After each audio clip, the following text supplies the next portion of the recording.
மாணவன். எதிர்ப்பாலுக்குரிய பெயரை எழுதுக. சரியான பதில் ஆப்ஷன் பி மாணவி. பொருந்தாத இணையை கண்டறிக. சரியான பதில் ஆப்ஷன் டி. பொருந்தாத சொல்லை கண்டறிக. தாவரத்தின் இளம் நிலையை குறிக்காத ஒரு சொல். சரியான பதில் ஆப்ஷன் டி மட்டை. இவை மூன்றன் நாமம் கெடக்கெடும் நோய் என்னும் திருக்குறளையொட்டி பொருந்தா சொல்லை கண்டறிக. சரியான பதில் ஆப்ஷன் ஏ இன்பம்.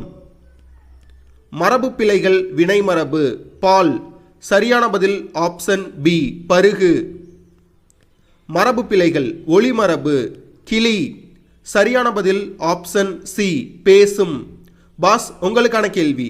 அவிந்தன, நெகிழ்ந்தன, விண்டன கொண்ட ஆகிய சொற்கள் தரும் பொருளை கண்டறிக. கரெக்டான ஆன்சரை கமெண்ட்ல மென்ஷன் பண்ணுங்க. மறக்காம நிக்டோ ஐஏஎஸ் யூடியூப் சேனலை சப்ஸ்கிரைப் பண்ணுங்க, ஃபாலோ பண்ணுங்க, டெலிகிராம்